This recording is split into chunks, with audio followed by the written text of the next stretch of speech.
Mental started a long time ago because that's how he rolls. We're recording. We're Okay. recording. Okay. Cool. All right. I don't do this very often.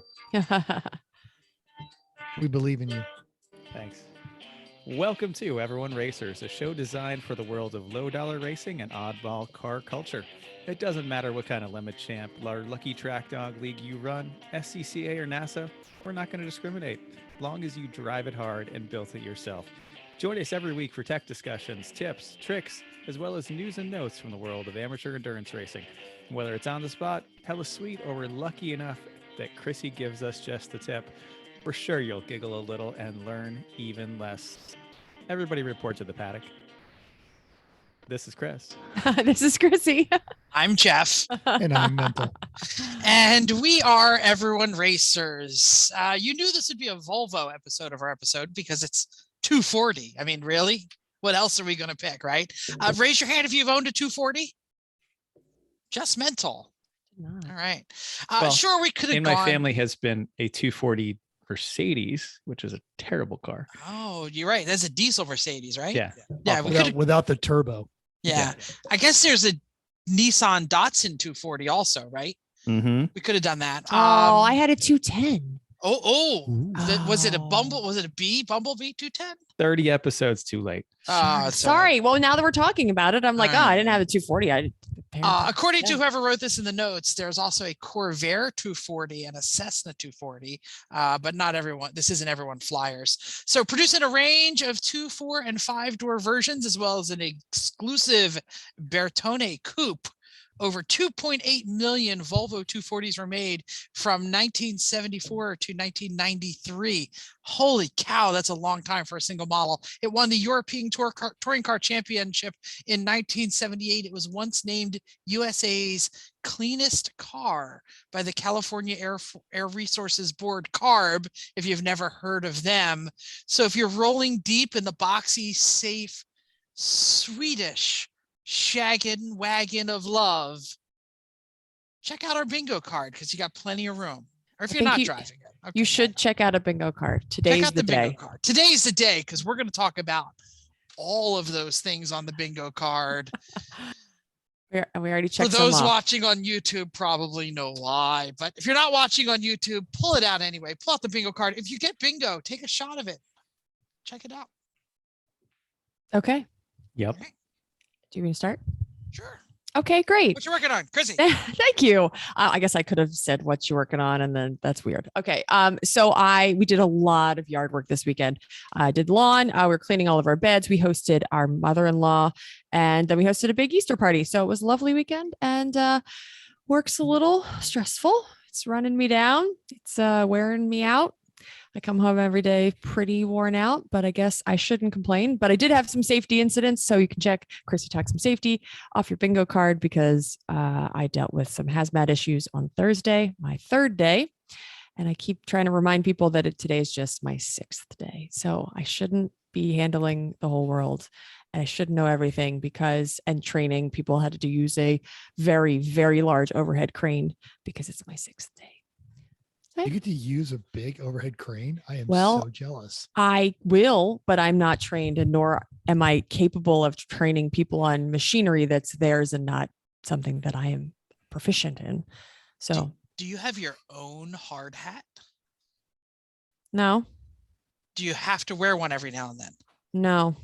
Okay. Usually, when you're working with cranes, you need a hard hat. Chris, Christmas if this idea. crane falls just saying. on you, then hard hat is the least of your worries. Cool hard hat is a great gift. Okay. Those people who need to wear it. You could place for a lot of those race stickers you've collected. It's true. Sure. But if you don't need one, then you don't need one.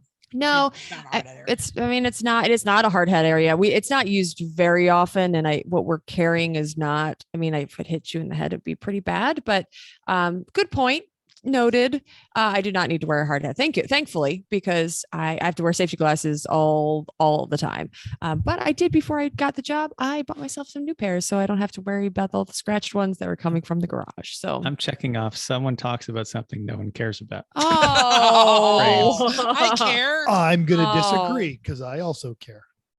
Fine, Oh. uncheck. I know you can check it off. Jeff, what are you working on? What am I working on? I'm still at work. It is there's 8:16 on a Wednesday night. I don't even know what day it is. That's how much it is. So check off. Jeff complains about work. It has been a crazy week that I don't even talk about. For those of you who don't know, I work at a college and I work at all the events and things. And between spring break and the finals week, there's just events constantly. And literally, I was doing an email 5 seconds before I said, well, I don't have time to go home, so I might as well stay here and do the podcast from work. But what did I do this weekend? That is the question. I got my mower working. It needed a new battery. This brings my average battery life in the riding mower to just about 1.5 years. So I'm aware there's a thing called a stator. I'm aware that mine might be bad. I don't know what it is. I don't know how to change it. A battery is $29 and I get do you another put battery season. tenders on in the winter? Sometimes. So no. No. Maybe No. there's your problem. Maybe there's your problem. Yeah. And it sits outside too, because I have no room in the garage. Yes. Outside is okay, but the battery stays a nice constant level of charge all year. It's happy and it works. Yeah. There's battery chargers on so many other things in the household. But anyway, I will say that when I was I talked about the rodent in the roof, right? I had that conversation on the podcast. For those of you who haven't remember, That's a while ago now, right? It was a while ago. Squirrel got to be living underneath my solar panels, and it ate a hole in my roof, and they had to come and remove the solar panels, and they put up like chicken wire around the solar panels so that they couldn't get in. Yeah, that mother effer got back in again. So we had another hole in the roof. Thank you to Big Sexy for 100 years ago leaving a bunch of aluminum like diamond plate in the magic trailer, because I took a chunk of that and I slid it under the solar panel and I screwed it in until the people could get in to keep the rodent out. I did lots of Googling on what will kill a squirrel. Oh, let me know. Yeah, the internet why is one of those things not your dog? Because it's on the roof. Dogs don't get on the roof. Yeah, so he lives between so then everyone's like, just shoot it, Jeff. That's what the internet is saying. It literally says, just shoot it, Jeff. Yep. Under the solar panels, once again, how do you shoot under this? So yeah, we mixed up a cocktail of I cannot describe, in case there's a cop or the EPA listening, about what might take care of a squirrel, and slid it under the chicken wire and resecured a new chunk of chicken wire because we had no idea how long it was going to take the solar panel company to show up. But they showed up like the next day and repaired our roof for free because it was their fault. The squirrel got in again. Oh, that's wonderful. Wow. Without much fight. That's great.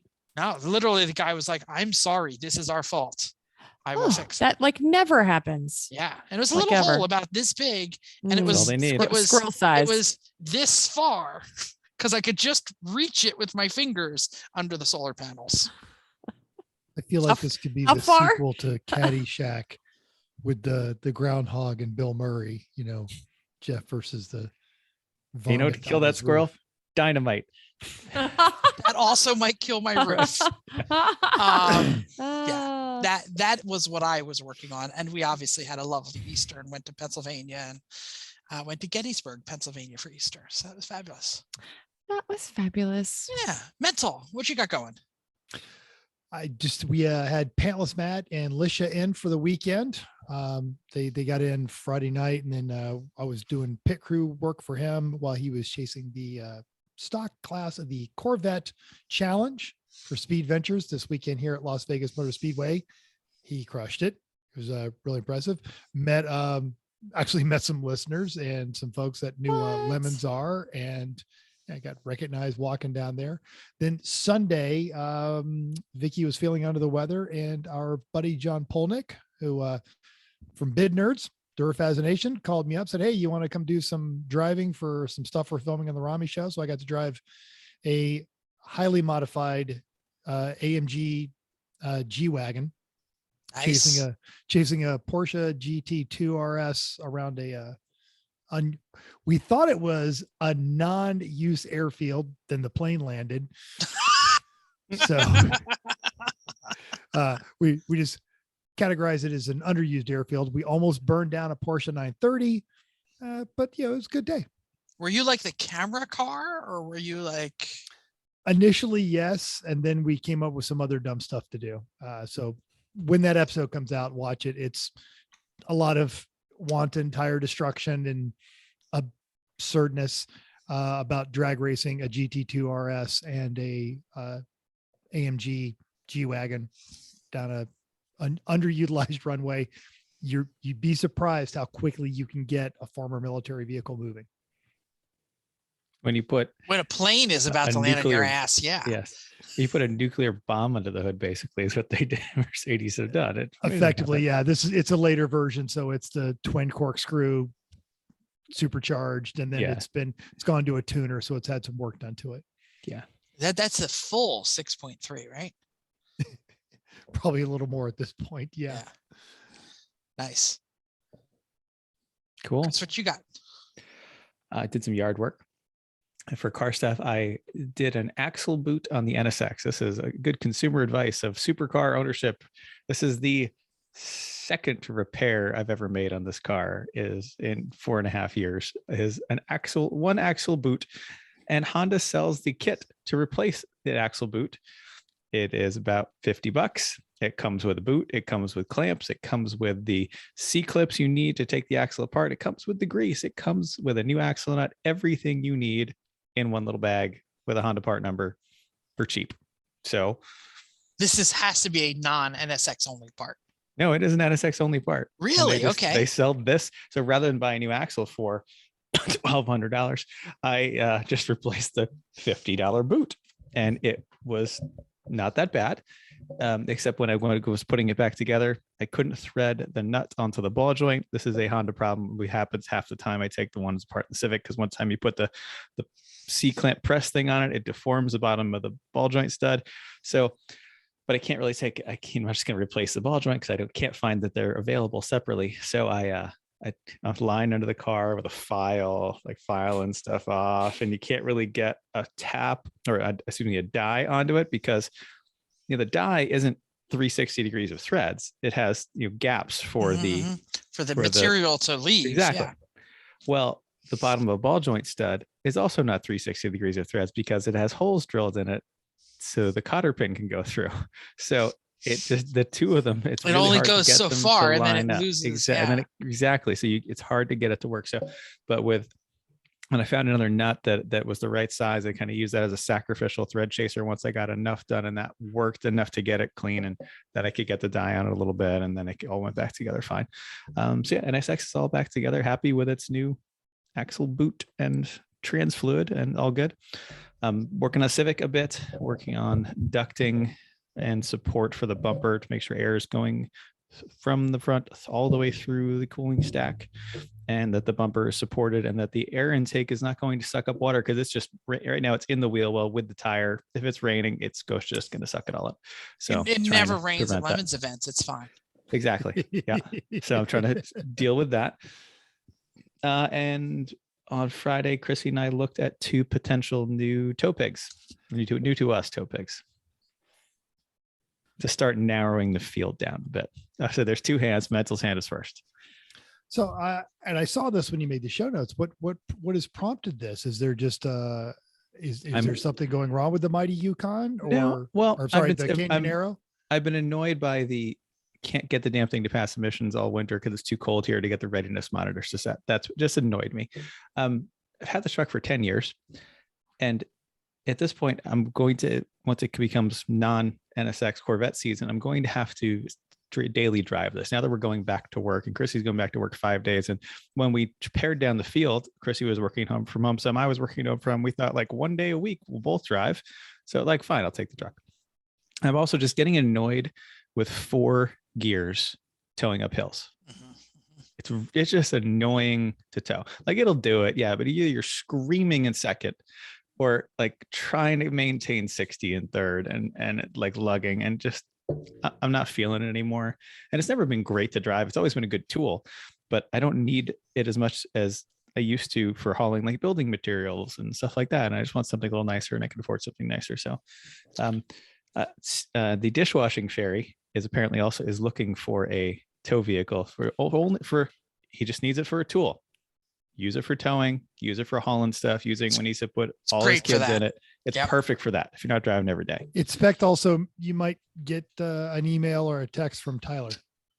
Yeah, possibly. So between that and I'm sure I can sell one of the only rust-free Yukon 2500s in existence at this point that's had all the GM things fixed. Yeah, we should mention this is a GMT 800 or 900? 800. 800, okay. 6-liter. Is currently at the shop getting valve cover gaskets or potentially an oil pan gasket and an evap thing fixed, because I said, you know what, I'm just I don't want to deal with this right now. So good local mechanic that I trust, you do that, and they are right now. So that's good. Are we allowed to know what's on the table for the replacement? If you'd like, I'll tell you the two that we've looked at so far. One was a 2016 Cadillac Escalade Esv. Seems much nicer to drive on an everyday basis. It is. Has 100 more horsepower and 100 more torque than our current tow vehicle. What motor would be in that? Because you have the 6. This is a 6.2, but it's much more modern. The engine evolves, and also has an 8-speed automatic instead of 4. Much nicer. It was impressively nice all around, I gotta say. And also we looked at a 2016 Toyota Sequoia Platinum. It was big enough, but I was really disappointed with the interior quality. Like, it's not going to stay up to the Escalade. No, but still, they're the same price used. So, or like the Toyota is very slightly less, and also you probably should have looked at them back to back. That was underneath kind of the problem. Well, I'm glad we did, because underneath, looking at the rust on the surface, it's all surface rust. These are only 5-6-year-old cars. The Toyota was notably surface rustier on the subframe than the Cadillac was in the frame, which doesn't surprise me given Toyota's frame rust issues on their big trucks and all this. So I wanted to see that. So between the crappy interior, and even though I know the Toyota will run forever, that's bold. Compared to not just not as nice. I'd say compared to a Slate, absolutely, and help compared to the current tow pig. And it was a little bit better than our current tow pig, but barely. But like our other, the Mercedes interior is so nice, and the Escalade is so nice. But just the materials quality, you could tell that was a pickup truck designed in 2007. Got it. Like, it's all hard plastic, it's all chunky, it's all like, it's all from the Tundra when they're just like, oh, manly man wants a big beefy thing to grab with work gloves. Right. The door handle is honestly this big. You like, it's like I'm sorry, that's fat a good thing to grab. Very large. And just everything about it was, I just didn't like the design or quality of the materials on the interior, and that but if they're the same price, like, I totally get that. I could see you commuting around in an Escalade a lot happier than you would be in the Toyota. But what about like the Lexus version? Can you get an LX, whatever it is? The LX 570 is a Land Cruiser, which is smaller and less capable for what I wanted to do than the Sequoia. Okay. So the other things are potentially the other thing really on the list is a Mercedes GL 550. So the twin turbo V8, 400 and something horsepower, biggest one they make, but it's just not as good at towing as the Cadillac, even though I'm sure it's better at everything else. Yeah. And it's cheaper because they made them the same way. So anyway, we still need to go drive one of the GLs, but. Well, that sounds fantastic. I don't need my hand up anymore because what you've already answered my questions. But I knew when the rubber hit the road and y'all needed to commute again, another car was in your future. I didn't think it was going to be the tow pig change, but that totally makes sense. Chrissy wants to get another Miata, of course. I really am tired of maintaining so many things. And so I don't want another thing to maintain. So if we won't have to do it much with the truck if we have Miata. You're going to use still I'd still have to maintain it. It's still going to get used. It still has to be reliable. It's 20 years old with 200,000 miles on it. Miatas are easy. Chrissy could take care of it. Right. It's one more thing to park to do, like everything. We got parking. Where? See, Miatas are small. that Jeff Miatas are does not. small. Everything that you've just said, Jeff's like, yeah, I do it. So I want what? one car for Chrissy, one car for me, and one fun car, and then 2 race cars. and then Boat, and the- then right, the and a boat. boat Trailer. and two trailers. enclosed trailer, a little trailer. Yeah, What? and the boat your trailer. your classic it's- car also. No, that needs to Oh, go that's away gonna too. go away. Yeah, that's on the chopping block. and, Right. and don't forget your Lotus 7 project. Which that's a different thing. That's wall art. Dude, bought a long and- time ago. And it's not like Jeff and I have even the slightest bit of wiggle room, because despite that impressive Nope, list, I think not Jeff even and a I little. probably still, No. we're No. way ahead. No, that Yeah. is why I bought a new daily, because I cannot have another thing to work on. Let's move on to news Let's- and notes. This is let's- fantastic. Thank you. In response to Verstappen and a couple other people complaining about the Aston Martin safety car being not as quick as the Mercedes, fast enough. the FIA has responded. The short version is shut up. Philip Horton at Auto Week gives us the skinny on the F1's response. Here it is, and I quote, in light of recent comments regarding the pace of the FIA Formula One safety car, the FIA would like to reiterate that the primary function of FIA Formula One safety car is, of course, not outright speed, but the safety of the drivers, marshals, and officials. The FIA said, adding that the additional considerations are looking for debris, negotiating the field through cleanup crews, and bunching the cars up for a restart. Quote again, the speed of the safety car is therefore generally dictated by race control and not limited by the capabilities of the safety cars. The final, mind your P's and Q's from the FIA was, and I quote again, the impact of the speed of the safety car on the performance of the cars following is secondary consideration, as the impact is equal amongst all competitors who, as is always the case, are responsible for driving in a safe manner at all times according to the conditions of their car and the circuit. And Max, stop driving next to the safety car. Oh, Right? wait, How that's my safe it? part. Or everyone else. Or Yeah. everyone else. Right. This is all. It's a really good point. It really is. Yes. Shut up. Max, if they name Mhm. a rule after you, then you're winning. Who else has got a story? The Verstappen rule. Oh, Stop driving next to me. All right. Hey, everyone's probably heard of the U-2 spy plane, and it has nothing to do with Bono. What you might not know about is that it is terrible to land. It's got enormous wings and a tiny canopy, and the pilot is literally wearing a spacesuit. So since the 1950s, the Air Force has employed a variety of chase vehicles to drive alongside, kind of like behindish almost, behind and along the plane as it lands. So another U-2 pilot in the car can give specific instructions to the pilot until it touches down, because otherwise he's got no clue. Like, especially once he's in ground effect, he's floating. He doesn't know where it's going to touch. Oh, that sounds. Because there's a lot of wing. A Yeah, lot of wing and on you're, this you're a sucker. long way away and you can't see a damn thing. Oh. So anyway, since the 50s, the chase cars have included highly modified Ford station wagons, Hot Rod El Caminos, Fox Body 5.0 Mustangs, and LS1 Camaros. The final internal combustion solution was the Pontiac Gtos and the four-door G8 GTs with 6 liters of LS power. Now they do it with Tesla Model S's. They're So- still flying U2s? Amazingly, yeah. I thought they were retired a long time ago. Nope, they've all The got SR, long I gray think beards.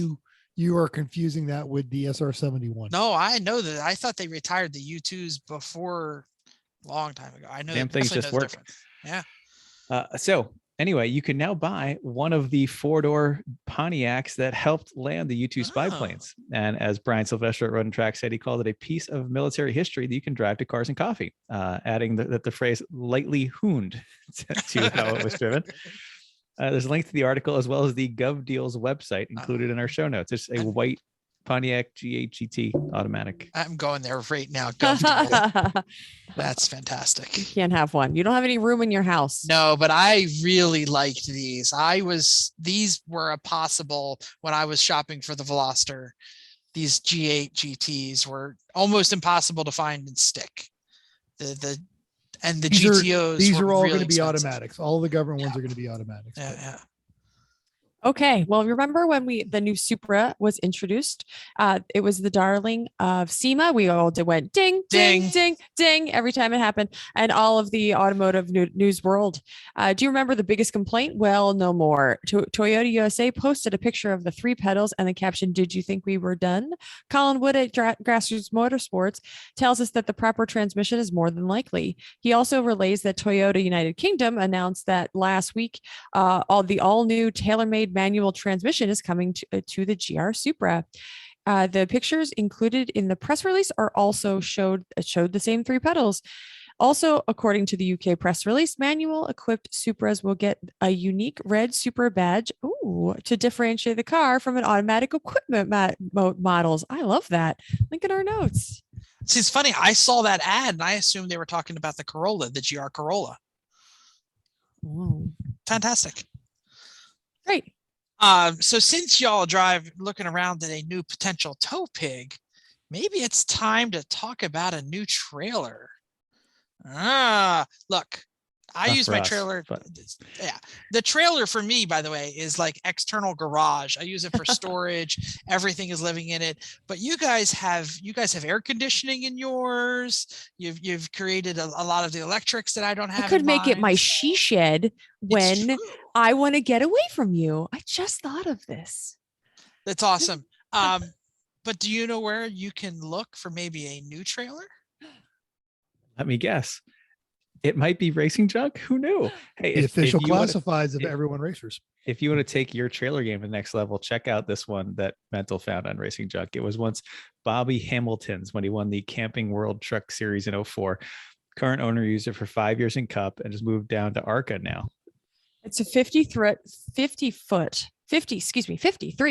semi trailer with a 61-inch upper deck. What that means is the cars can be upstairs and your garage can still be accessible downstairs. Not just the garage, but a lounge with a satellite TV. Satellite TV is what we need. But this does haul 2 cars and has one of those slick lifty gate things. So you drive in and then you lift it up to the top and slide it in, which actually works as an observation platform.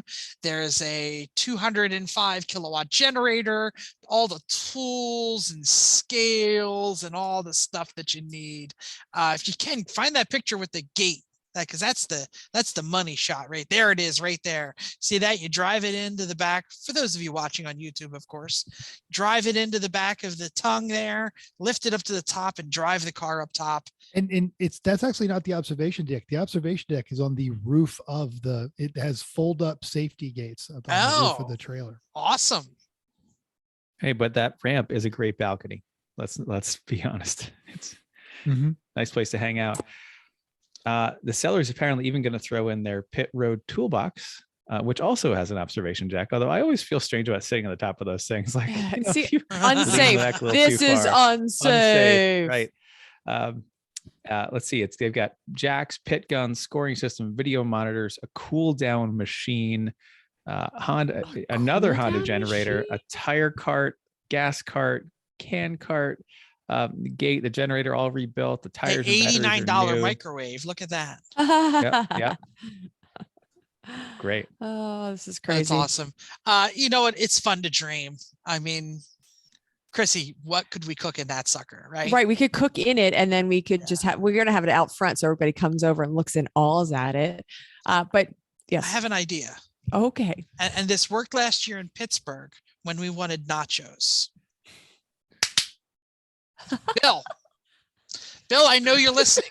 What do I need to do to convince you to go get a CDL and buy this sucker? And it's also in Washington State.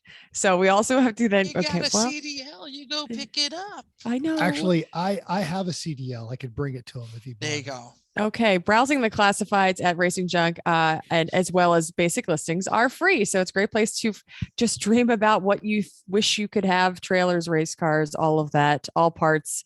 Go there, check it out. Quick caveat, Bill, please don't go buy this and get a CDL because you have been known to do some crazy things. Upcoming races. Lemons is reviving their famous block party at CMP, which is It is like the only reason I would go to a race at CMP anymore is because the block party is a lot of fun. Thanks to Fifth Toast Eric for the entry list. There's 82 cars, 10 of which are BMWs, which That's are awesome. It's awesome. It's a nice, low, boring count. It is. It's boring, but it's 8%. Or no, sorry, it's more than that. It's 12%, but still, it's fine. 2 Miatas, 8 Hondas, no Porsches, and Lemon's first ever Mazda Protege 5. Love the Mazda Protege 5. Yes, you do. Yep. So the party is this weekend, not the fall race. This is the only CMP race of the year. Oh, there's only one. Okay. Know who's some other friends of ours are going to be there. The Subaru Forester that we caged of Unreasonably Hopeful Racing. Nice. It's going to be back. Good job, Eric. For the weekend. That's not 914 Eric. That's the other Eric. Different Eric. Yep. That's Eric. Didn't bring any. Only brought one pair of pants. Eric. Yep. Mad scientist versus DJ. Yeah. Let's hope that it's nice weather. It's on fire. It's always nice weather, or it's hot usually in September when we usually go, but it's usually nice. So let's hope that they have good weather. All right. And not many fire ants. Oh, they're the worst. All right, moving on. Lucky Dog is at the Ridge for their Podium the Ridge, presented by Autosport Labs and Race Capture. 79 cars, which is going to be great for them. 27 of those are boring. Now that's a boring count. Yeah, just a little boring percentage. 12 Miatas, 7 Hondas, and 6 Porsches. Don't forget the Rocky Mountain Breakdown Lemons Rally, which is also this week. 20 hopefuls across the 4 states starting tomorrow. That is Friday, right? Because we're Thursday. Oh, they're starting on Thursday. So probably when you're listening is when they are starting. It starts in Denver. It goes to Santa Fe, then Flagstaff, one of my favorite cities to hang out in down there in the Southwest, and then to Moab and back to Denver, almost 1,500 miles if you stay en route, and you're not going to stay en route. You're going to be all lost. It's a lot of windshield time on this one. It's a lot of windshield time. Yeah, you'll see a lot of cool places though. A lot of square states. Those square states are 20 cars so far. Some very good choices. A 52 GMC, because you can get parts there anytime. They're really good on the highway too. Yeah, 65 El Camino, 77 Trans Am. Nice. Can you feel the freedom? Yes. Other notables are an 80 Fiat 124 and 80. I think that might be worse than the 52 GMC. I'm not sure. All of these you can just get parts anywhere, right? So like any flaps, you can just walk right in and say an 89, 89 Riata, a 92 Suzuki Kai van. Okay. Yep. The little one. Those top out at 60. It's the little tiny van. 660 cc's. Miserable. Yep. And as Eric put it, 03 school bus MFs. Yes.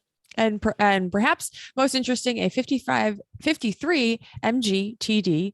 And that says, and Eric says the original, it's all original and going to absolutely hate the altitude. Any survival tips from Chris?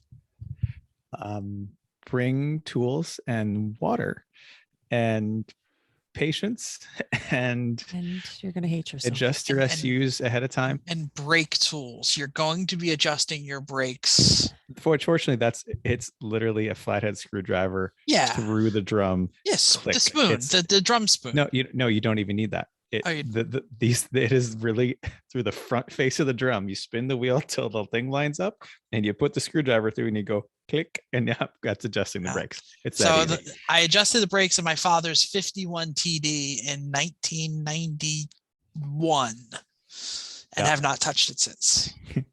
Insert Chrissy saying, "I was 7." I didn't even say you were thinking about that. I was just thinking about when we got stranded in the TF when we went down the street. So I was thinking, that was twice actually. Good luck, because also that's another thing that 60. That's about where it's going to be happy on the highway.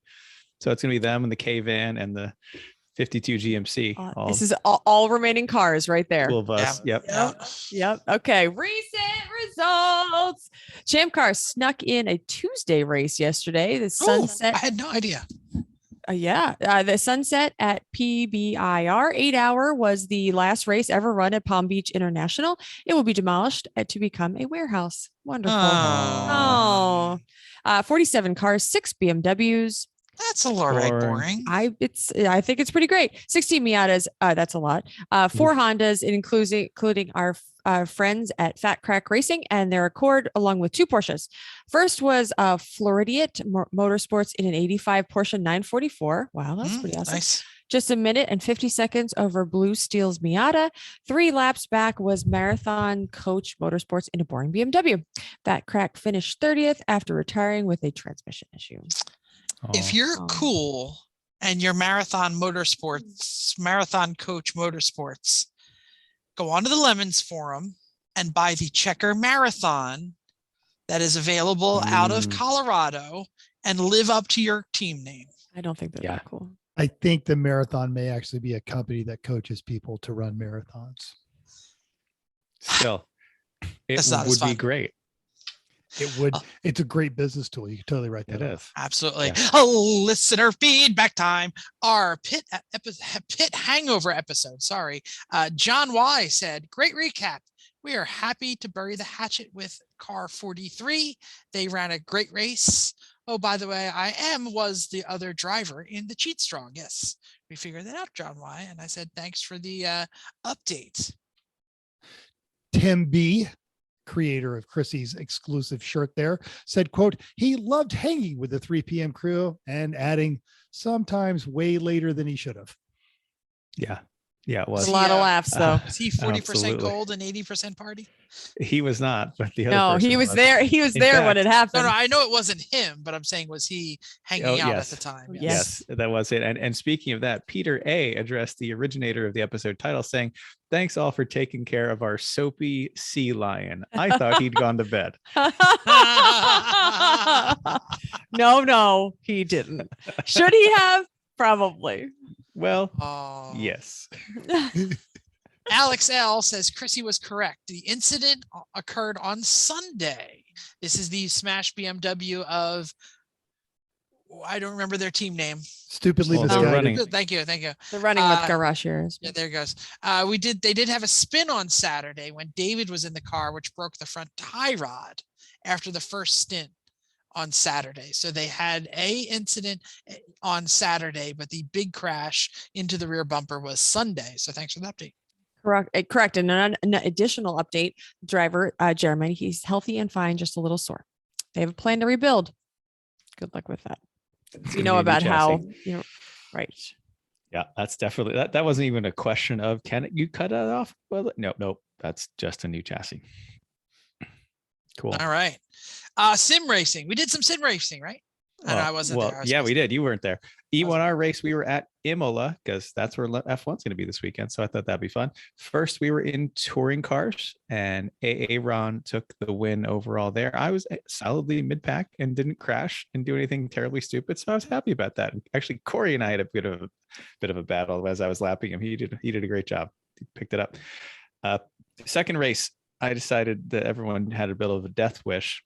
And we had a field of the 87 NASCARs on this braking heavy track. If you've never driven the 87 NASCARs, you have to plan well in advance for any braking maneuvers. Dave took the win over Andrew Pullman in that one. An interesting fact, though, the average lap times of the touring cars was 5 seconds faster than that of the 87s, which have 2.5 times the power. So yay for modern suspension, brakes, and tires. Really. Yeah. That's awesome. Whoever else loves modern suspension, brakes, and tires. I was going to say, who else is 2.5 times more awesome than the rest of us? That's better. Yeah, go for it. Both are true. Hi, Mom. Hi, All right. everyone. Don't Hi. get left out. Yeah. Hi, everyone. I was going to say. Yeah. Shall we move on to the main topic time? Our main topic time is all about spares this weekend, or spares this week, and not the kind of spares that you do like a 7-10 split and then you hit the one and it goes and it hits the others and then you're like, woo, I got him down in 2 balls. No, we're talking about the kind of spares that takes all the balls. It's what you bring to the track that you're going to need to survive a endurance race with a crappy car. Anyone want to add anything before we get into it? Like maybe some of the categories we're going to cover and not cover? Well, spares are. Go ahead, Mental. this does relate to endurance racing, and that because that's where our experience is. But many a regular just track day or sprint race has been ruined for want of a nail. So pay attention to some of these lists. And if you've got a lesson you've learned, let us know. And having these things takes a little bit of foresight, not a whole lot, actually, only a little. And you'll end up saving yourself tons of time on track and a whole bunch of money, because you're not going to be running around East Bumble F, wherever you happen to have a racetrack, looking for the random obscure part you need for your car. And if you find it at one of the flaps, you probably have to go to the distribution warehouse that's 60 miles away. And then you're paying 2 or 3 times the Rock Auto price for whatever it is. Yeah. Get them ahead of time. Right. And no magnet. Exactly. And everything's just going to work out better. So the extra bit of forethought will make your whole weekend so much better. Yeah. So this is not a packing list, by the way. This has nothing to do with what tools you need or what kind of food you need. Those are all covered on different things. We're really talking about keeping the car running this week, right? Just making sure, right? That's what we're talking about, everybody. Awesome. Who wants to start? We're going to go through consumables, wear items, stuff that broke before, easy, small, just in case kind of things, and then universal stuff that can go for anybody. So consumables, obviously we're racing cars and things wear out and they go through. And one of your biggest expenses is also going to be one of your biggest expenses in spares, but you need a whole set of extra wheels and tires. Chris, what was the race at Thompson where we went out and we were in first place, and then we found ourselves back out of the hunt, and then we were back in the hunt, and the day got ruined by just a piece of safety wire, random safety wire that got stuck in the sidewall. Yep. I think that was Thompson 18 or Thompson 19. It was definitely 19. Thompson 19. Yeah, 19. Luckily had a spare set of wheels and tires rolled in. I want to say it was less than a 3-minute pit stop that Jeff threw on the new wheel, and bam, you're back out there in the hunt. And that worked out really well. If you have like these really expensive aftermarket wheels, okay, then that gets a little pricey. But even if you just need an extra set for when they got bent or is got a weird shimmy to it, you can get these stock wheels out of the junkyard, or a stock size set of Steelies for your race car, and tires. And if you're just starting out in this, it doesn't even have to be a full up set of actually 200 tread wear race tires. You could go get the Douglas Extra Tracks. All they need to do is be round, made of rubber, and bolt onto your car so that you can keep turning laps, even if you're not going to be competitive. And a bonus of having those is if you've got a set of not really competitive tires and it starts pouring down rain, you've got tires with tread, and you would be surprised how much those all seasons will make you very competitive in an environment where you weren't competitive before. The next one is the easiest, and it is brake pads. When you are ordering brake pads, just go ahead and order 2 sets. You need 1 per rotor axle. Almost lost a race at Mid-Ohio because we had just worn the pads farther down than we expected over the race weekend, had a spare set, and managed to change that pad out in about 4.5 minutes, put the car back out there, and we won the race that day. Let me jump in real quick here. Both of these you might say, but I know my wheels and tires are going to last, or I know my brake pads are going to last. Both of these can get screwed up very quickly if something is wrong. Mm-hmm. So, or you get hit. Or absolutely, you could be a hit, or it could be a whatever. Like we've had stuck calipers wipe out a set of brake pads. And I'm just going to ball joint or something else, and your alignment's bad, you wipe a tire off. Yep. There you go. Both of these, you could save an old set. You can have an old set of tires or an old set of brake pads. I think when I sold the last race car, the Ombre, I think I gave like 4 half sets of brake pads. You did. Yeah, I've looked through them. Yeah. So, totally. That's what we usually do. We run 1 set until it's about 2/3 worn of ST43s, because that third of left is easily a day of racing. No problem. So then those go in a box and a new set goes on, and now we have pads for a day anytime we need them. There we go. And 1 set of tires used for testing day after you've used them on the track, after they're wearing out. They're just in case tires. That's all you really need. In addition to the pads, though, I also bring 1 spare rotor front, one spare rotor rear. You don't need to pair them because they're heavy and pain, but we've had like a rotor crack, and now we got to go find a new one. I don't know. That's tough to do. So between that, or if, again, a caliper comes loose or a pad chews through, you didn't know the inside pad on that rear caliper was going. And so now all of a sudden you're scraping metal to metal. You need to replace it. You don't usually need two, but one's enough. Absolutely. The other feels obvious, fluids, especially if you're running DOT5. That's not always available at the flaps. If you're running your high-end stuff, you might have to order that ahead of time from Rock Auto or Performance.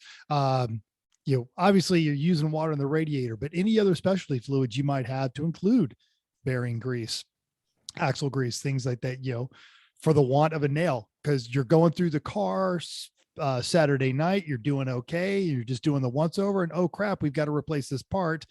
All the parts stores are closed. We can't get this stuff till 10 o'clock tomorrow morning. Green flag drops at 9. You're going to wish you had it. And it's a cheap insurance policy, and most of it doesn't expire. And then finally, little things like when you need to pull an axle out that you didn't expect to have to pull out. When you do, you're losing your gear oil, you're losing your trans fluid, whatever it might have been. And you're probably putting decent stuff in it. You're not just getting super tech at the Walmart, even though you could, but this, get the right kind of fluid for you. It's easy, leaving the toolbox. Done. Absolutely. I remember one time at the New Jersey Motorsports Park, I was running out for something, and I said, "Who needs stuff while I go out?" And Bruce and Greg looked at me and go, "GM supercharger oil." Nope. Ain't nobody had that. Right. And if you've been running the car for a while, or you've done the research on the car that you just built, what is your car going to eat through regularly? Is it spark plugs, fuel filters? You pull it out of a swamp and you got a tank full of rust, anything like that, air filters, things that your car just likes to go through very quickly, have those. And the advantage of all these consumables is you don't have to have a huge enclosed trailer or even a pickup truck. These things, when you're done, you have them in milk crates. They fit in the car when you put it back up on the trailer to go home, and then they're there and you always know they're there. So just have these consumable, the things that you know going to wear out. And as you replace them, there's your extra set. These tires, they made it through the weekend, but now they're the extra set. These brakes, they did really good on this one track day. Now they're the spare set. When I got the Mercedes from Chris and Chrissy, it came with a set of 2/3 left brake pads because they'd taken it on the one lap of America and just didn't want to have to worry about it. So they put a whole new set on there. Wouldn't you know it, I got my little, replace brakes soon warning come up on the dash on a Saturday evening. Came in perfectly handy. So I didn't have to go down and special order anything. Immediately, I was able to drive right away. Cool. Excellent. Next thing, wear items. Weird things that go whir for the most part. Anything that moves goes whir. I love that. That is brilliant. I got that from Vicky, actually. She's like, I need to bring check the things that go whir. I said, yes, that's a great way to say it. I imagine like a drawer that says things that go whir. Probably. Hold on. So, and over time, you'll know what are these things you really need for your car. But in general, let's start off with wheel bearings. When we're racing, we're putting a load on these wheel bearings that they are not really designed to take all the time, because people don't drive that way all the time, fortunately. So wheel bearings are going to go, even though if they lasted 200,000 miles of daily driving, you're probably going to get maybe at most 10 races. That's it. That's all you're going to get before they go bad. So get new ones. And then the real key is if they are the bolt-on kind, like, GM stuff, great. Those are easy. If they're the press-in kind, go try to find a press at a track. Well, wait. Let's see. What have we used? We've used the back of a pusher RV. That's the only successful thing I think we've ever use used. A set of bleachers once? No, we did, but someone else did. Someone else used the bleachers at NHMS. Okay. Actually, and then you're right. I used the dumpster at CMP once, but I ended up jacking up the dumpster, like the whole dumpster with the floor jack. And then I had to jump up and down on the dumpster and hit it with hammer. It was bad. So that's how big a thing you need. Basically diesel pusher RV under the engine, or massive stadium bleachers. That's it. So do this at home when you have your press, and bring whatever it goes into already loaded with the bearings, with the hubs, whatever else it needs, put ARP studs in it, all ready to go, because that way when you need to swap it, it is a 20-minute job instead of a 2-hour job where you're going to be cursing. Yep. Yeah. Next thing, the other things that go whirr, ball joints. They don't really go whirr, but they go when they go bad. They move. Every time your suspension is moving. This episode is made for me to make noises. Sorry. It is. Totally. Every time the suspension is moving, the ball joint's moving. And also you're giving it all these side loads that it doesn't get in the street. It's going to wear out. That's just it. So just like the bearings, if this is pressed into something, bring the thing it's pressed into. So you just bolt in, bolt out. Like, so for Hondas, I bring a whole set of knuckles that already have new ball joints, new wheel bearings, a good hub, all ready to go. It's so easy. For the Mazda, the ball joint is in a part of the lower control arm, but you can buy the whole control arm from Rock Auto with a bushing and a ball joint for $60. Great. Now it's really 4 bolts, and you replace the whole thing, and it's in and out, and you don't have to worry about it. So get it all ready to go in the most serviceable way you can. Another thing that moves every time you steer, which you do a lot on the track, tie rods. Also, if you happen to get bumped in the wheel at all, that's probably what's going to break, is the tie rod. So inner and outer, the whole thing makes for a quick, easy fix. If you have it, keeps you on the track for a long time. If you don't, because all this is really safety related. And then there's some more durable items that are still going to keep your car off the track if they fail, that might borderline become wear items, like a water pump. If your car is the kind that goes through water pumps, most of the older American V8s go through them a little faster, you're going to want to have one of those as a spare. Fuel pumps are important to have as a spare, because if your idiot teammate runs the car out of gas because he's trying to chase somebody for first place. Oh, that's not really his fault. That wasn't why I ran it down. No, it's because I told you to do 2 more laps and you said okay, and then I don't think I have to. And I was like, do it, and then told me I have to. I think this happened. Yep, metal. To that end, why does running the car out of gas, especially on a hot racetrack, cause the fuel pump to fail prematurely? Well, fuel pumps are like any other electric motor thing. They have a motor, they usually have a rubber impeller that pushes the fuel, and they are cooled by the fuel they're sitting in. So if they are no longer being cooled by the fuel, they are going to get hot, especially if you leave it running. So just like Jeff's hot sauce. Yep. If you leave it running and it's not getting cooled, now that rubber impeller is just running in its little housing with no lubricant, no cooling water, and it's going to melt, or something in the whole system is going to melt. So have a spare fuel pump. We have replaced, I'm thinking 3 or 4 fuel pumps at the track over the years that I can think of. Yeah, easily. So bring a fuel pump. I got a junkyard one for the Mazda. Even the Mazda has its original 254,000 mile pump.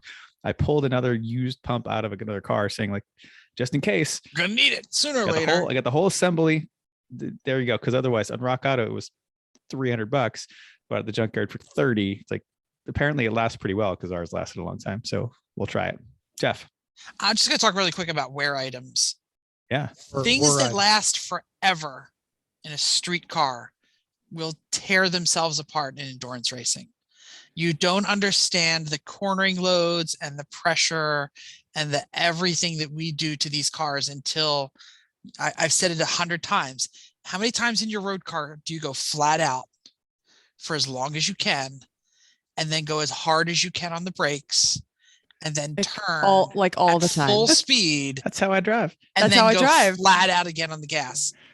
If you have a 1.6 Miata, that keeps you up with traffic. True. I drive or MGTD or something like that. But the heat and the wear and the everything is so extraordinary in an environment of an endurance car. You don't believe. You're like, how can that possibly break? They last forever. they just broke on your endurance car. Well, you make a good point. Chris brought up the thing about wheel bearings. If you're racing at Road Atlanta, in a Miata or anything like that, you're going to replace your wheel bearings either during or immediately after that race.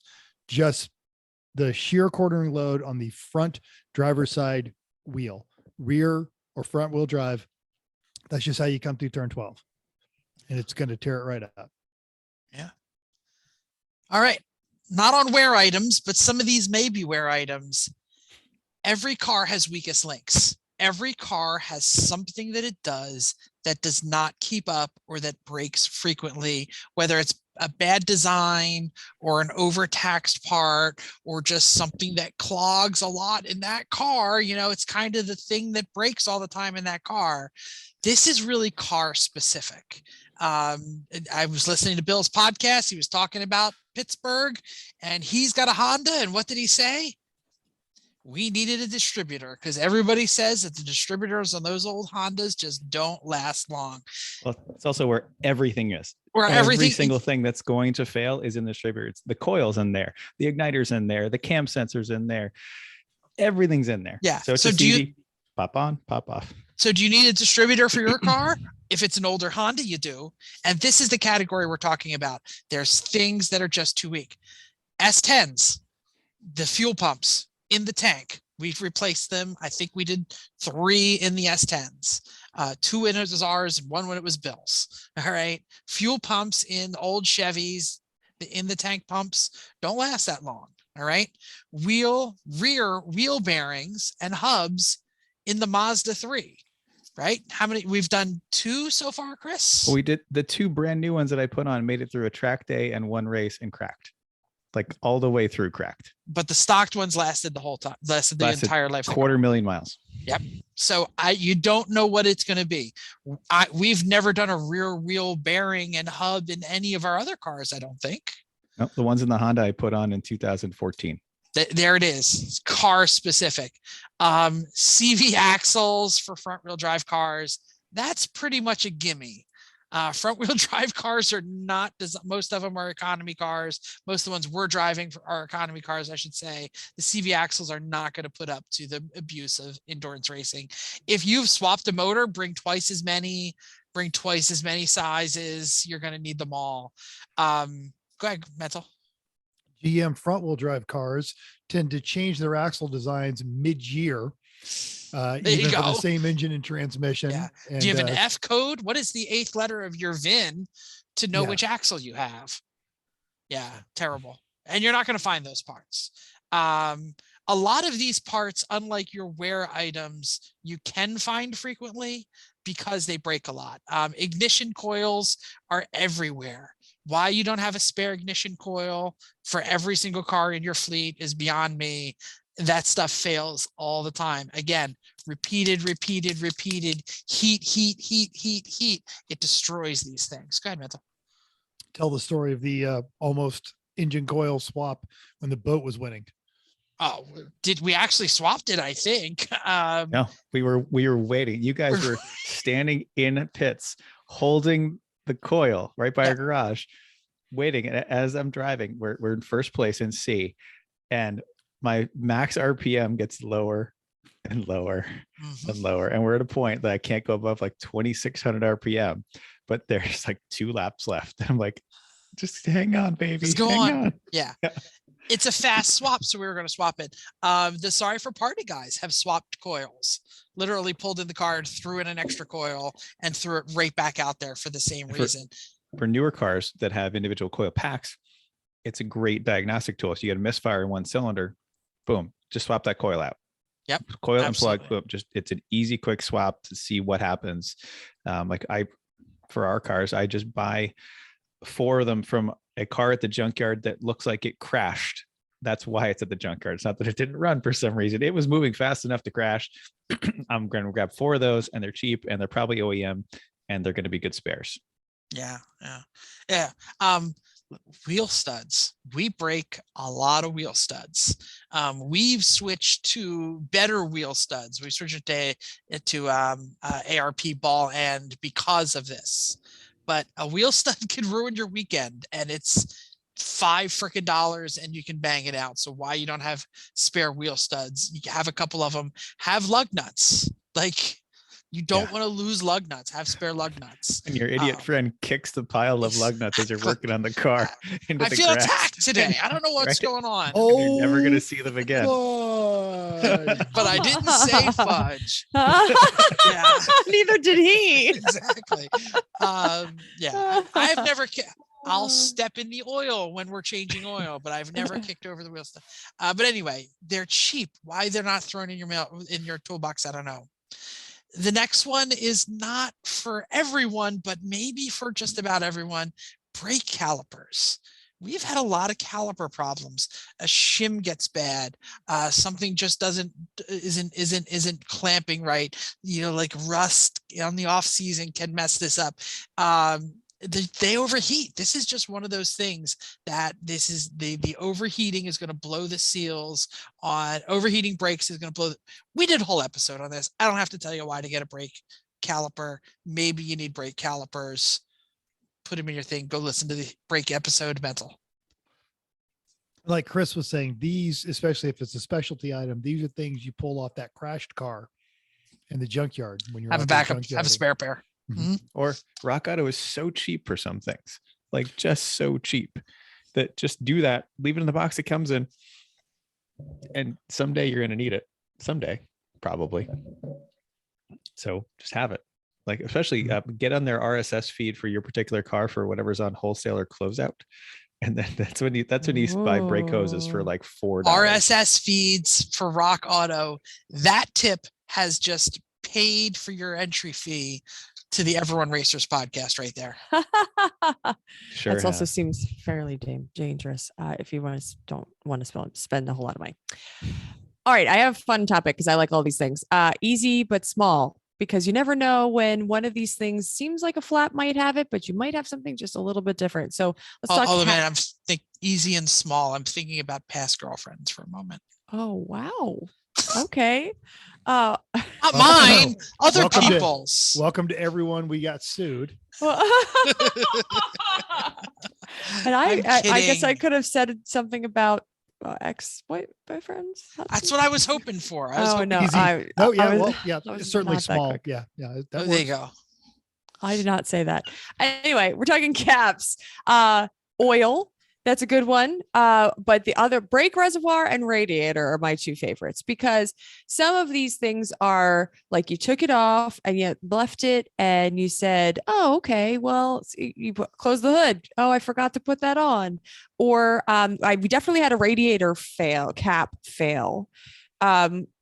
I don't remember the story. It was definitely on the Honda, and I think we had a problem with it. I'm pretty sure we had a spare, so that was helpful. But we've had some issues. Chris, do you recall radiator? I don't remember that one specifically, but I think I know what it is. A lot of times the radiator cap is, why is it blowing fluid into the, let's try another radiator. It's never the radiator. It's always the head gasket. It's never the radiator cap. Yeah. Okay, maybe that's exactly what it was. Anyway, it can't hurt to bring it, especially if you've changed your radiator to a different one than the stock one, because then you may not be able to find it at all. So it's good to bring caps around because they're easy. Throw them in your toolbox. No gas problem. Caps. It's never the gas cap until it's the gas cap. Mm-hmm. Yes. Again, another thing that you get at the junkyard when you're there.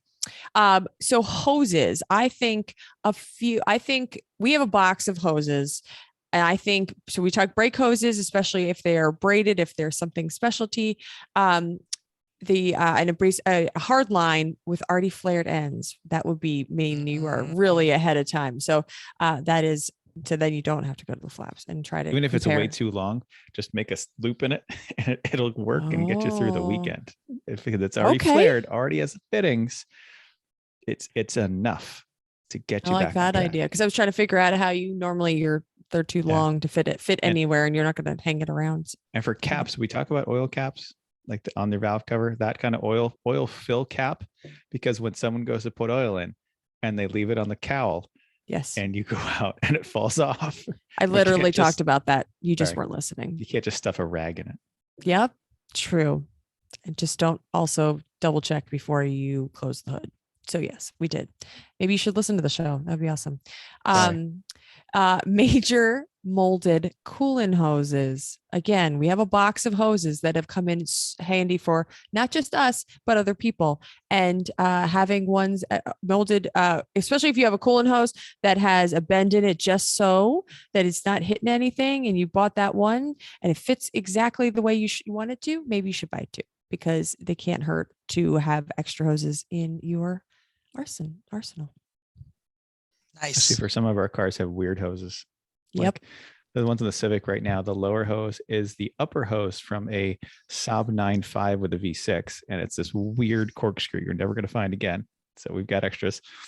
And the upper hose is from a DeLorean. So also harder. Really? Yeah, it is. Because it was the right This size. is one of those Gates catalog items, right? Oh, yeah, totally. Found the right size. Yep. Mhm. Because that's not exactly accessible at the local flaps. Nope. That's why I have By the way, two. should we mention flaps? It's one of the bingo things, but did we say what flaps is for those who might not understand? That's effing local auto parts store. FLAPS. Friendly local auto. Effing. That's what I said. Friendly. F can stand for whatever you want it to stand for. It depends on the store. Says the guy It from Jersey. Exactly. It depends on how your experience is once you get into the store. You can exchange that word depending on how things are Always going pleasant when I'm like, hi, do you have supercharger fluid for a GM 3800? Can you check They say- again? there. And they say, is that a 2-door or 4-door? They go. Yeah. They don't even look. They don't even tap at the other computer. They go, no. No. Can you Or look? anything No. for No. 1958 Wartburg. Or,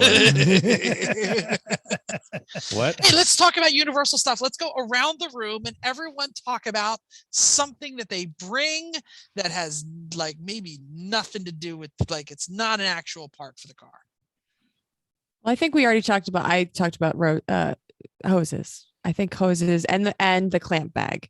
There's so many times where I'm standing in the garage and people are like, I need a hose, or people literally send other people looking for things down to us, because I get the shoebox out of the toolbox and say, okay, figure out what we have. Because Chris keeps what? Box? Yes, Like the a, shoebox. like a hinge lid on it. It's for my steel toe boots. Okay. It's right. So we Safety talk keep again. right. Check it off again. Yes. So basically we have a shoebox full of odd size, different sizes, all sizes. I think robot hoses and clamps. Easy I'm answer. going next. Go. All right. When you take apart your race car, the very first thing you need to do is to get a bucket. And Preferably with a lid. in that bucket goes all the nuts and the bolts that you're no longer using on that car, because you take out 1,000 pieces of interior and you take out air conditioning systems and you replace the water pump and you throw the water pump bolts in the bucket because it came with new bolts. All of those buckets become the bucket depository for that car. So someone says, who's got the bucket of Nissan? And you just pull out the bucket of Nissan. It's got all those little matchy bolts that you need.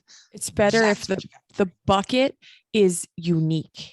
So you can So say, you know which one it is. you know which one it is. So you say, is it the coffee bucket or is it the half of Dello bucket? And then so you figure out what it is, what it looks like, Good. and then you denote which car. I'm adding SpongeBob beach bucket to my Amazon list right Yeah. now. The ones that a dishwasher pods come in. Yes. Oh, that's a good one. because They Yes, seal they up are. nice. They're pretty Well, we've sturdy. had the Dunkin' They got a Donuts. handle. Dunkin' Donuts has the one with the Coffee lid, bucket. Yeah. coffee bucket. I have several that are formula, like kids formula powder. Yeah. That was the older cars, because obviously my kid's 13, so it's been a long time since they've been floating around the I garage. think you used to keep batteries to I do recycle. still have batteries, recycling batteries. If I've I been was in at your home, I garage. could go like this and pull it out because it sits on my desk now. I know. Okay. Is it at the angle of repose like the other one was? Or They you can't always put are. anything on it? They always are. And this is the other thing, we've hinted at this before, but having this assortment of hoses and clamps, and there's always a theme of people come to the 3 Pedal Mafia pit looking for this. We make jokes about Bruce and the Magic Trailer. Is This is just good karma. And even if you don't have the exact hose, maybe they can cut the hose and then run a metal pipe in there and join it all up. And then you're helping somebody get back out on the racetrack. And that's really what this is always about. Last thing is wires. There's always going to be something that the wire on something fails or cooks or rubs on something, or all of a sudden, for some reason, your fan doesn't go on and you need to add a switch. And you really should put a relay on that switch, but you got to run all this stuff. So now you need wires, connectors, crimpers, a switch, a relay, all that, and probably a fuse, because you probably blew the fuse on whatever it was you're running. Or you need to add an inline fuse. Shrink tubing. Heat shrink tube, but at least a roll of electrical tape. Yeah. All that stuff, just you need a box of wires, connectors, fittings, switches. relays, switches. But you you'd get the package of the red, yellow, blue. Okay. Get extra butt connectors, so there's never enough there. But also bring some of the big ones like you need for your main power supply cables, because those are the ones that you're not going to be able to, if something goes wrong and that pulls out or gets cut or something. All right. Do you have any of those, 4 AN or 4 gauge wire stuff that has the right size ring terminal to go on your kill switch or go on your battery, or just a butt splice connector for that? Sometimes you just need that. The big ones really help. That's all. I'm going to ask you, but also around the horn, but also our listeners, is there a generic on-off rocker style switch from any major manufacturer that if you see in the junkyard, you grab as many as you can get your hands on? Because there's some companies out there that just make good switches, like good, robust, can do them with driving glove style switches. Older cars, you're more likely to find them because they were a little sturdier, and newer cars, they can't have like that kind of switches. They don't really work. Like they're not safe. You die if you hit them in a car crash. Yeah. I prefer aftermarket. I'm going to be honest with you. Aftermarket switches are cheap enough, and they're a lot easier to wire.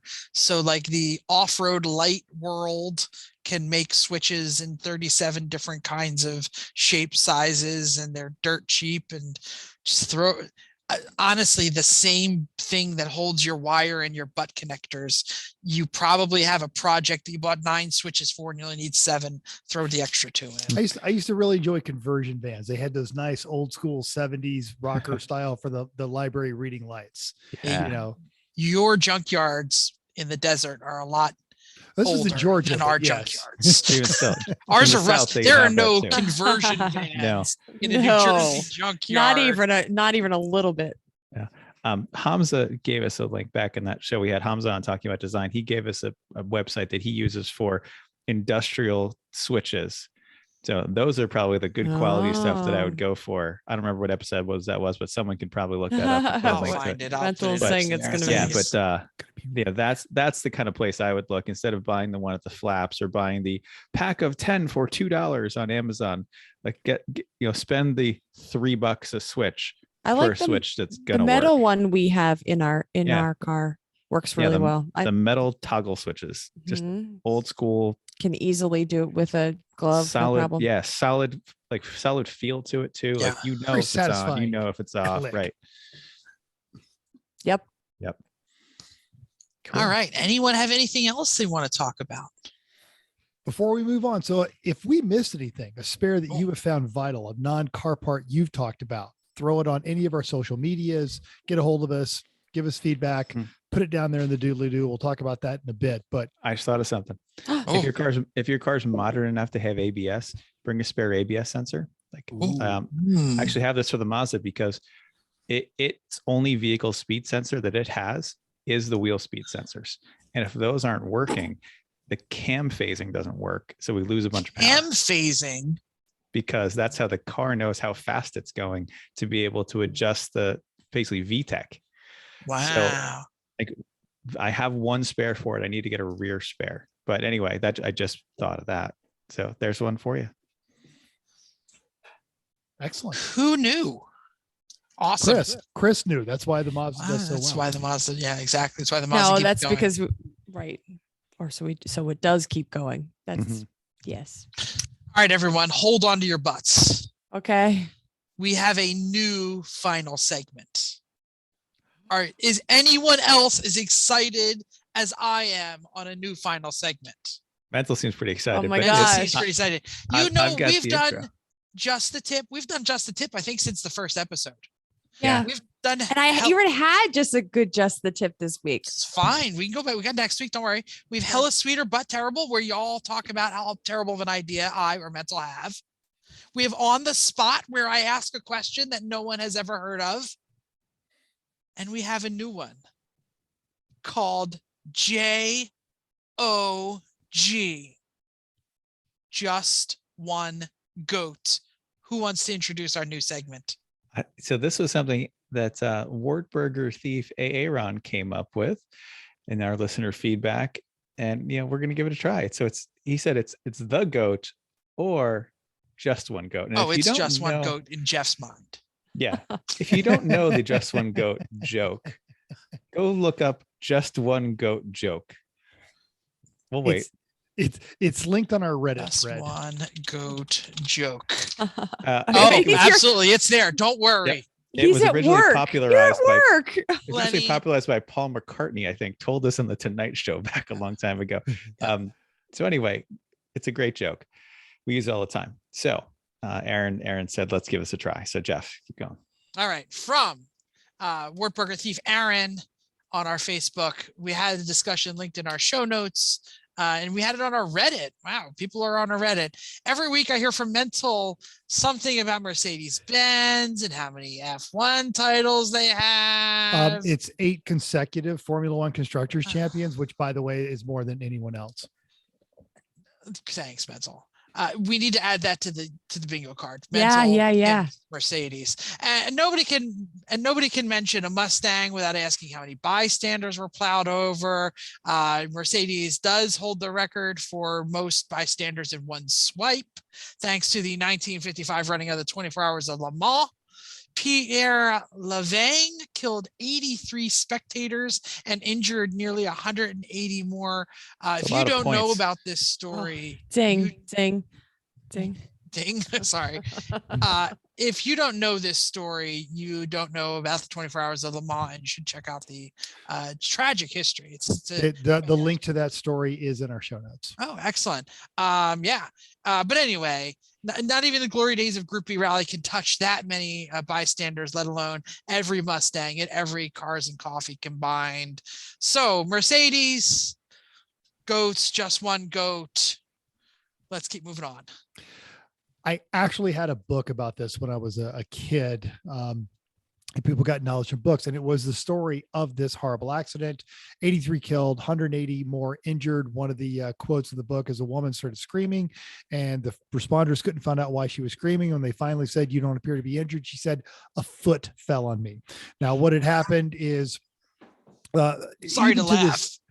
Even to this day, the 24 Hours of Le Mans is run on some public roads, and there was a very narrow pit lane. A car went to slow down. Another one went to pop out around it, got in the way, and the Mercedes hit a hay bale, began to spin, and literally disintegrated, hurling its parts into the crowd that were 2 feet away from the side of the road as this car is going 155 miles an hour. With a hay bale protecting it from the exactly. This was safety. So much safety. This was such a tragedy that not only did it completely rewrite how the tracks were laid out, and we were having similar incidents because people were still racing in this in streets, downtown streets in the United States. But for 32 years, Mercedes left organized motorsport competition and did not come back until the late 80s. My thing is, you're not going to put this on Mercedes alone, because there were several cars in there. And from the actual article, in the end, after a 3-week investigation, the inquiry ruled that no specific driver was responsible for the crash, and it was merely a terrible racing incident. So I'm going to say, you're not putting this on just on Mercedes, whereas every Mustang plowing into a crowd video is every time the fault of the driver, every single time. No argument about that. In keeping with the spirit of the question, you can't really say Mercedes is the greatest of all time, because that goes to Ferrari, which has twice as many titles as Mercedes. probably just because Mercedes didn't race for 32 years and they had to give them a chance to catch up.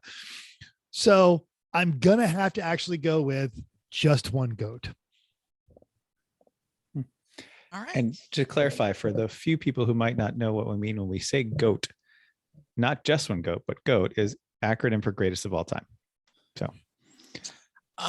So we're saying, is Mercedes the Is it- goat Or just one goat?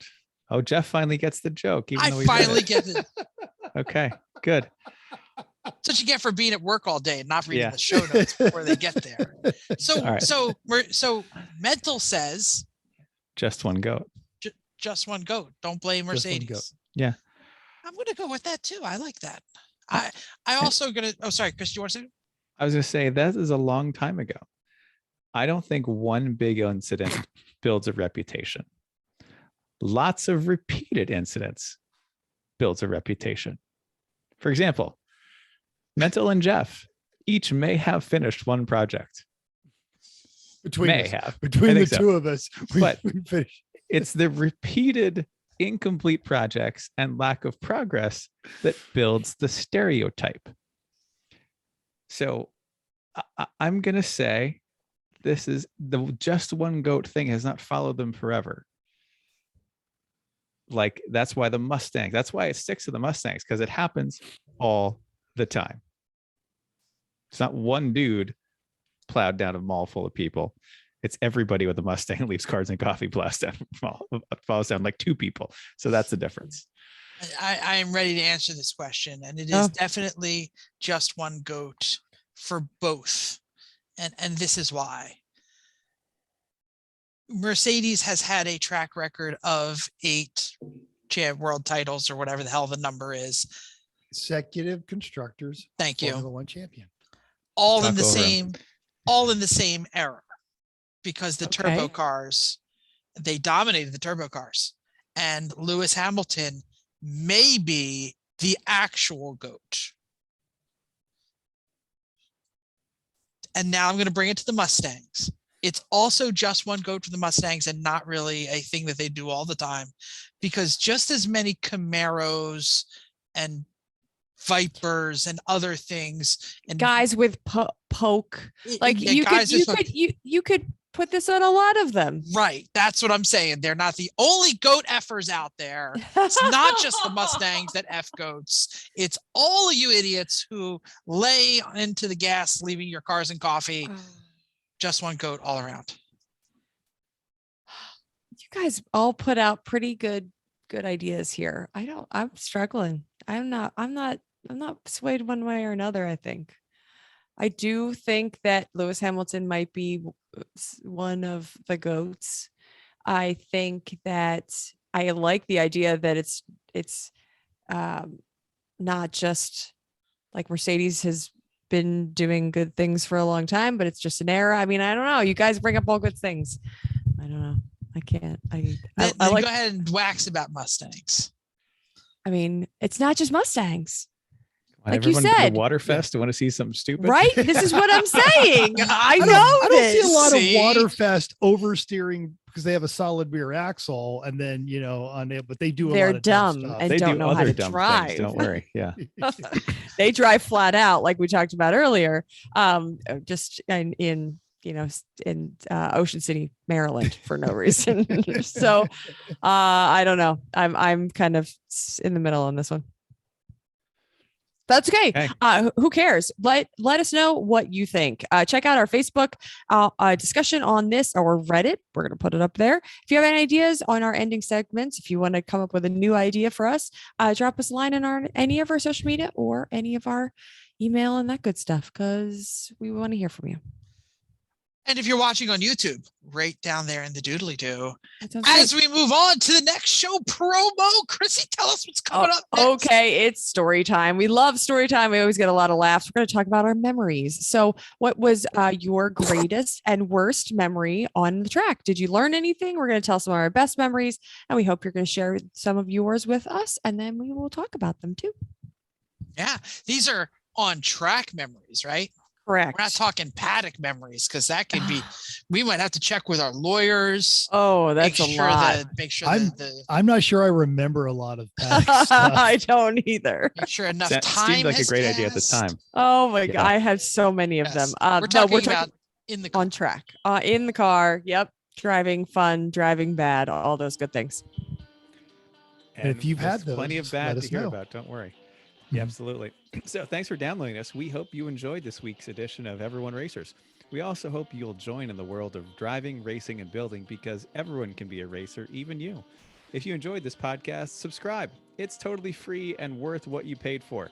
Then you go to iTunes and give us that 5-star rating. Even if you hated us, give us 5 stars and tell us why. We'll probably talk about it.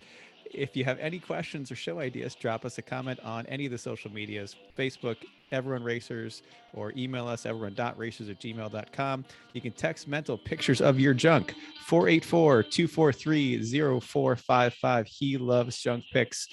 Find us on Instagram and Twitter at everyone.racers, YouTube and Facebook, Everyone Racers, Reddit at /E1R. Even in that cesspool, we're there. Thanks again. And everyone, until next time, keep the shiny side up. Unless you forgot your spares and you flip the car over, then there's no shiny side. Keep the wheels down.